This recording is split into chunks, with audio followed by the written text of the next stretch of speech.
राजा रघुवंशी हत्याकांड में रोज डेली नए नए खुलासे सामने आ रहे हैं, तो कहीं सोनम और राज के सोशल मीडिया पर फोटो या वीडियो कहीं ना कहीं वायरल हो रहे हैं। इस वक्त हमारे साथ मौजूद हैं मृतक राजा के बड़े भाई। आइए उनसे जान लेते हैं कि जो फोटो वायरल हो रहे हैं उसको लेके इन्होंने एक जांच की भी मांग की है।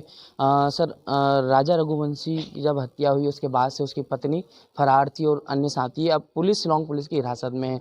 उनके लगातार बयान पलट रहे हैं पुलिस कस्टडी में।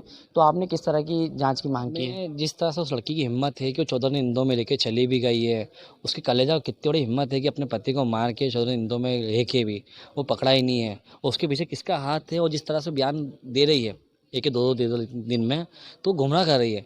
तो मेरी मेघालय सरकार से एक अपील है कि नार्को टेस्ट जाँच की जाए। इससे दूध का दूध पानी का पानी एकदम क्लियर होगा। इसके पीछे कितने लोगों का हाथ है, कितने लोगों की हिम्मत है। कि जैसे बनारस से मेरे को लड़की को फ़ोन आया था कि वो बस में बैठ के गई थी, तो 2 लोग बनारस में कौन, इसने अभी तो उसकी बात का जिक्र नहीं करा है। तो इसके पीछे वो बात छुपी हुई है। मैं इससे नार्को टेस्ट की मांग कर रहा हूँ। बनारस में जिस युवती से आपसी बात हुई है, वो युवती ने कब आपको फ़ोन लगाया था और आपको क्या जानकारियाँ दी हैं उसने? जिस दिन ये लड़की पकड़ाई तो उसके अगले दिन मेरे को युवती का फ़ोन आया था कि भैया ये लड़की, मतलब आप पहले तो उसका बोला, मैं भैया आप राजा के भाई बोल रहा हूँ। मैंने हाँ जी भैया।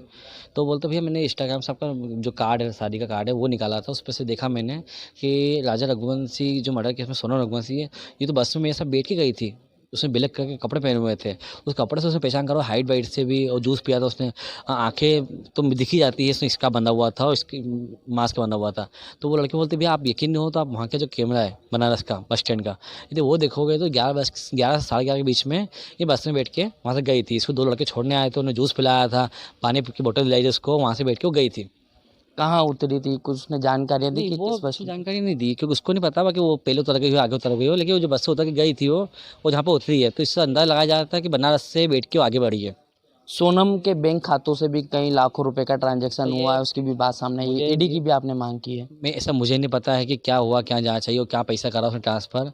मैं तो एक ही मांग करता हूँ कि नार्को टेस्ट की जांच की जाए। सब अपन लोग कितनी बात कर लें, उससे कोई सेंस निकलेगा नहीं। लेकिन नार्को टेस्ट की यदि जांच करेंगे तो सब कुछ हाथ में आ जाएगा। सोनम सहित इन पांचों आरोपियों को किस तरह की सजा मिलना चाहिए? क्या सब मांगे पाँचों आपकी? को जो सज़ा मिलना चाहिए वो होना चाहिए, जब तक उनकी मृत्यु नहीं है, जब तक उनको आजीवन कारावास जाए, मृत्युदंड तक।